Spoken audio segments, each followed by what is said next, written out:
안녕하세요. 대구부동산 서지입니다. 47주차 주간 브리핑 해보도록 하겠습니다.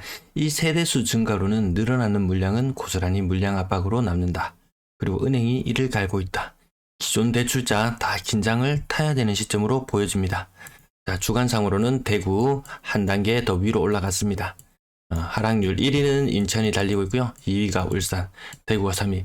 인천, 울산이 너무 앞서 나가고 나머지는 다 그놈인 수준으로 지금 진행되고 있습니다. 자, 은행 금리에 대한 이야기 많이 있는데요. 정부에서 금리를 올리지 말라고 합니다. 예금 금리 인상 자제해라. 그래서 그러면 대출 금리는 계속해서 인상하고 있는 상황.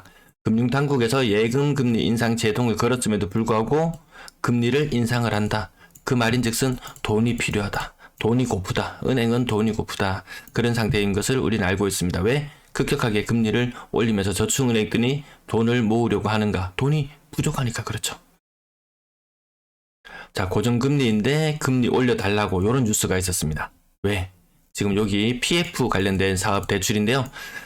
새마을금고였던가요? 어디 금고에서 돈을 빌렸습니다. 2.9% 고정금리로 아주 큰 돈을 빌렸어요. 한 1,000억 가까운 돈을 빌렸는 것 같은데요.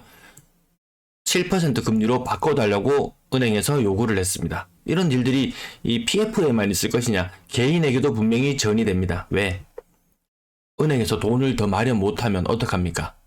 결국에는 기존 대출자들을 쥐어짤 수밖에 없는 상황으로 가게 될 것이다. 은행은 상황을 점점 더 악화되는 모습으로 만들어 갈 것이고 정부에 뭔가를 요구할 것으로 보여집니다. 예대금리차 낮추라는 이야기 있었습니다. 이제는 과도한 수신 경쟁을 자제하라는 이야기였습니다. 예대금리차 낮추라고 하니까 어땠나요? 대출금리 높았죠? 예금금리 낮았어요. 대출은 1,800조 나 있어요. 1,800조. 예금은 그에 못 미치거든요. 그러니까 이 예대금리 차를 줄이라고 하니까 어땠나요? 예금금리를 올려줘 버립니다. 그러니까 저절로 여기 예대금리 차는 저절로 줄어들어 버리는 효과. 그 대신 또 부작용이 나타났어요. 예금금리를 너무 많이 올려버리는 문제.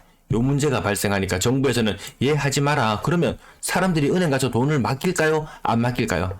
안 맡기는 지경으로 가겠죠. 그렇게 되면 어떻게 되나요? 은행은 수익을 담보받아야 되고 대출은 계속 나가는 상태고 그럼 기존 대출자들을 쥐어짤 수밖에 없다. 그래서 기존에 고정금리로 대출을 받았던 사람 갑자기 느닷없이 은행에서 이런 통지가 올 수도 있습니다.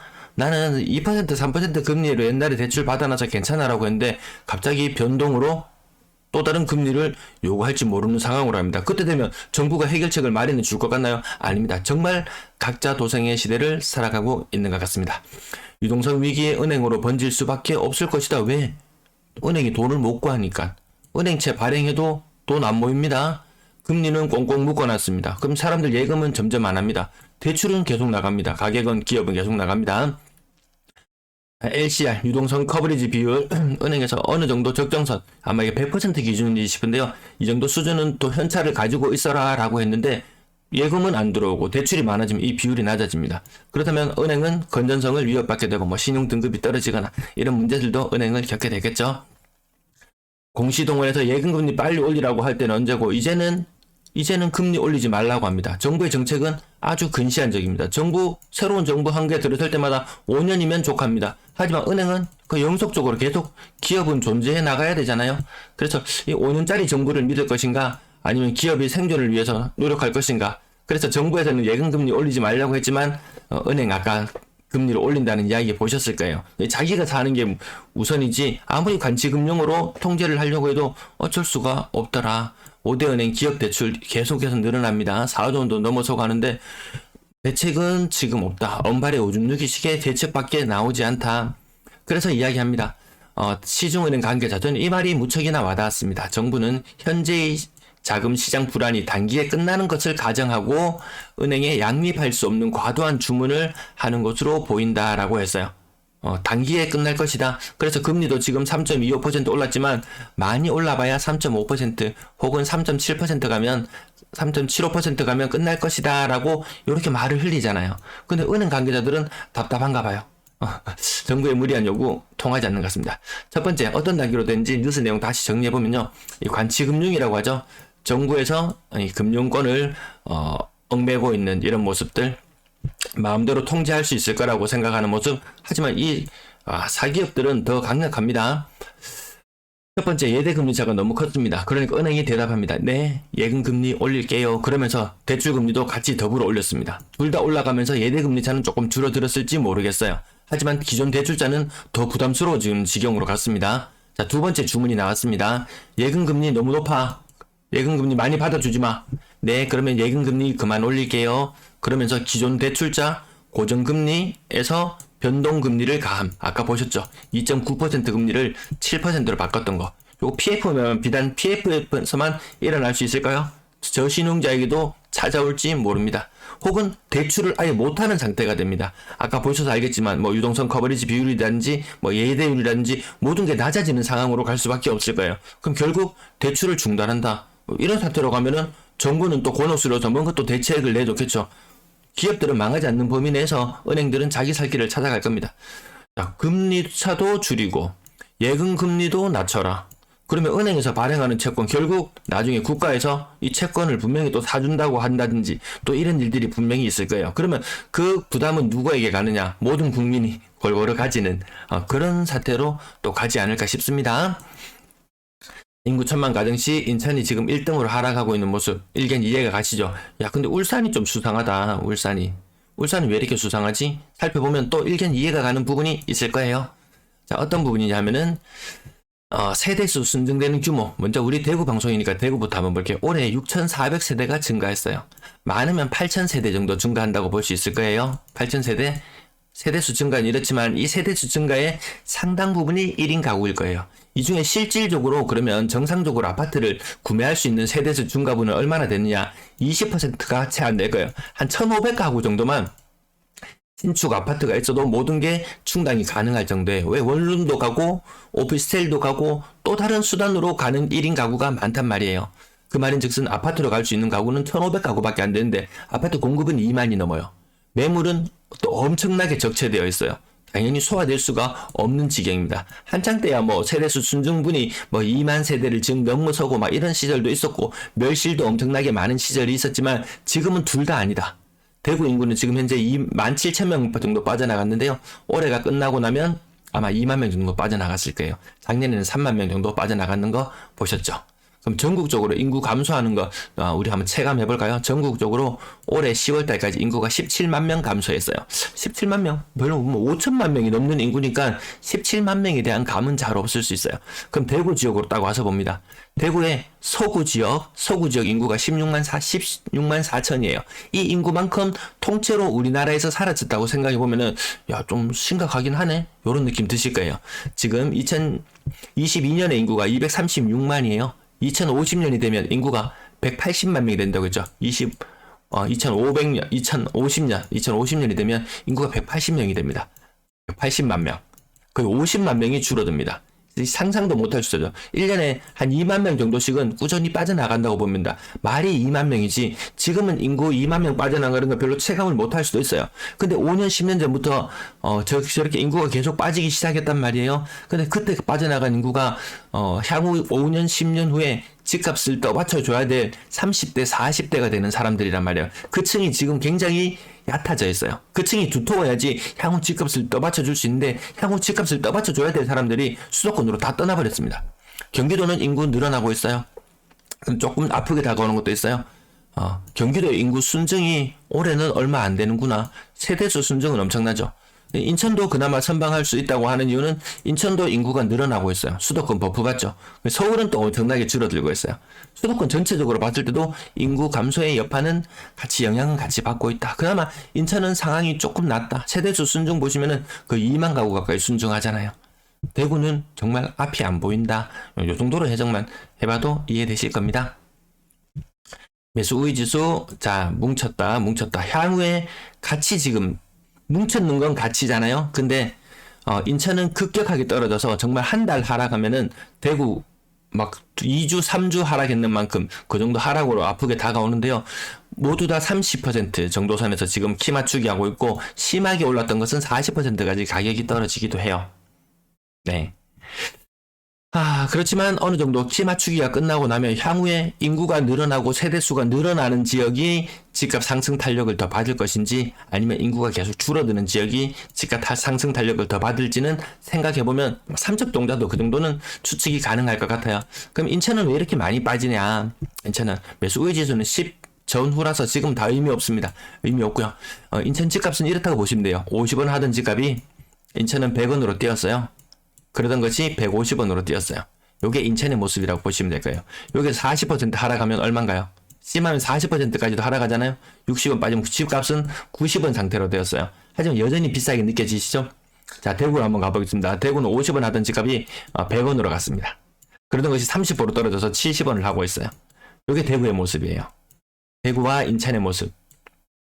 이렇게 비교해놓고 보면 야 그래도 수도권이 아직 비싸구나 라는 체감 되실 거예요. 정말 수도권이 반토막 나면은 야 대구 집값이나 지방 집값이나 정말 키 맞추기가 똑같이 되었구나. 완전 제로 베이스 다시 시작한다면 추후에는 아마 수도권이 더 인구가 늘어나는 지역, 세대수가 늘어나는 지역, 대구가 과거에 뭐 섬유도시니 뭐냐 하면서 급격하게 성장할 수 있었던 배경에는 인구 증가를 무시 못하거든요. 경북 지역에서 몰려오는 인구, 그러면서 경북은 쇠퇴하는 길을 걸었잖아요.